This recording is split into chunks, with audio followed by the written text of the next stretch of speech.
This week, we'll explore the claims of Trump's trade critics and whether the critics are right in claiming that Xi Jinping recently trapped Trump in a trade taco.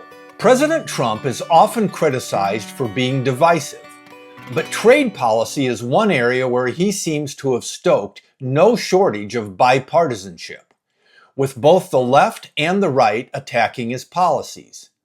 When Trump first announced his Liberation Day tariffs back in April, even the conservative Wall Street Journal attacked, comparing his policies to those that caused the Great Depression.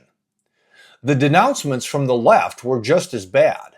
Former Deputy Treasury Secretary Larry Summers claimed the stock and bond market reaction was similar to what you would see in a banana republic.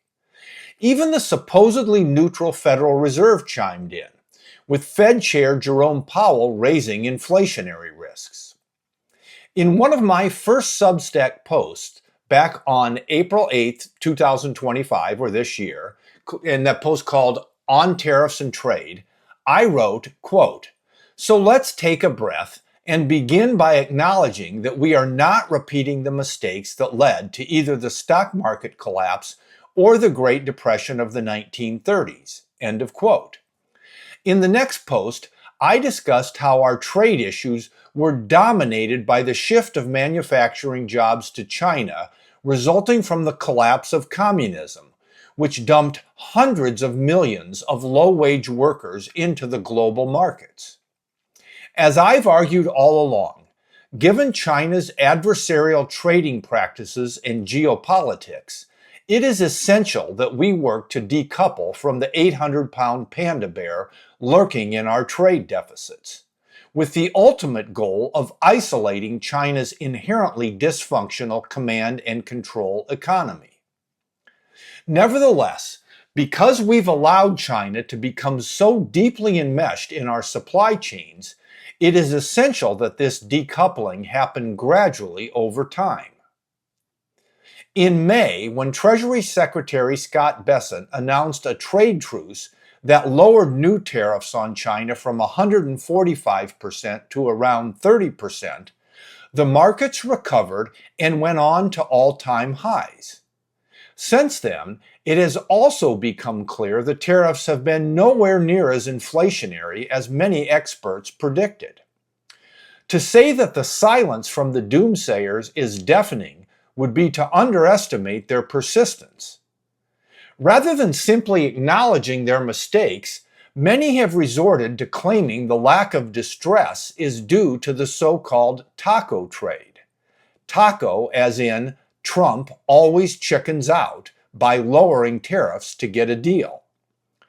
Of course, the taco criticism completely misses the point that starting high and then lowering tariffs was a part of Trump's negotiating strategy all along. At the risk of besmirching my beloved home state with a loosely styled acronym, maybe we should start calling all the naysayers the Iowans, as in, I was wrong all along. After Trump's meeting with Xi Jinping in Asia last week, the boo birds once again flocked to their favorite scarecrows to decry the results. The Wall Street Journal editorial board released a piece titled, "Lessons from Trump's China Trade War. Beijing Fought Back, and It's Hard to See What Tariffs Achieved for the U.S." The piece also noted that, but for Xi agreeing to resume exports of rare earth minerals for at least a year, the tariffs basically only returned things to, quote, the status quo that prevailed in May, end of quote, and that, quote, the new overall tariff rate is 47%, end of quote. Another Wall Street Journal article criticized Trump's trade negotiations by claiming, quote, America's hopes for political reform in China faded years ago, and now hopes for economic liberalization are fading too, end of quote. Evidencing remarkably little understanding of the real underlying issues here, Senate Democratic leader Chuck Schumer commented, quote, if anything, things are worse. Prices have gone up, and China has agreed to nothing of substance that will improve trade between our countries, end of quote. Now, to put these criticisms in perspective and see the bigger picture of what is happening here, let's go back to the original premise of my posts on these matters. China's centrally planned economy was such a disaster that it left the country with nearly 500 million people living on less than $2 a day.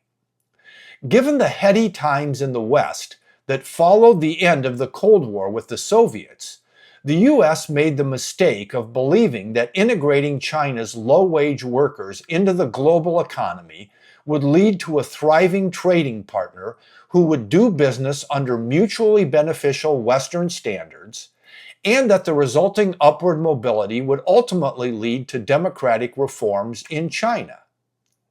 Unfortunately, the leaders of the Chinese Communist Party chose to exploit the low-cost labor their previous policies had created to 1. Further cement their power, 2.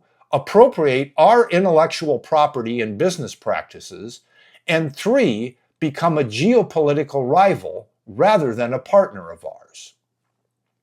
As all of this transpired, America's political leaders, from George Bush to Barack Obama to George Biden, did little to change things, even as our trade effectively funded the rise of what has become our greatest threat.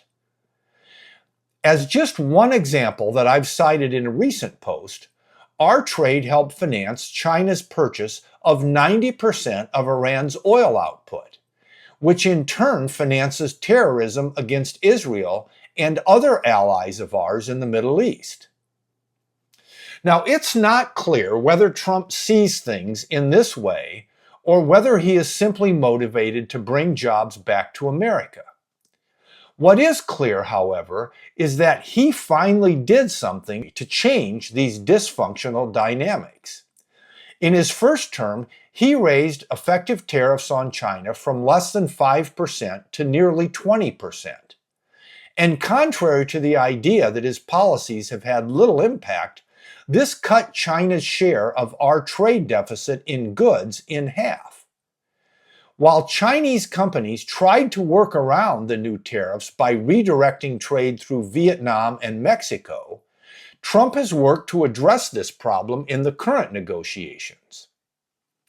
Ideally, we would be able to impose even higher tariffs on China to further isolate them and to arrest their rise as a global antagonist.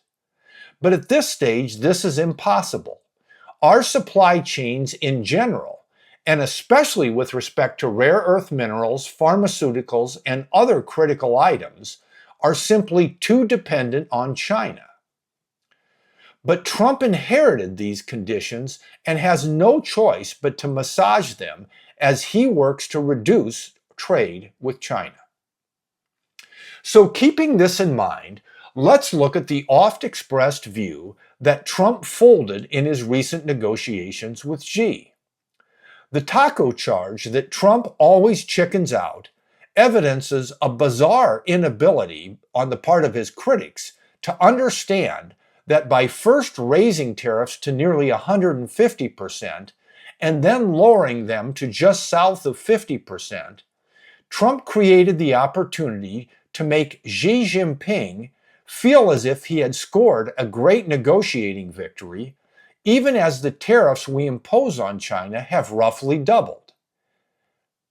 Likewise, the Wall Street Journal's claim that the recent round of negotiations did little more than get Xi to open up rare earth exports while taking tariffs back to where they were in May misses the point that this was exactly the point, i.e., tariffs on China are roughly doubling from Trump's first term, and China has agreed to loosen recent retaliatory restrictions on rare earth minerals.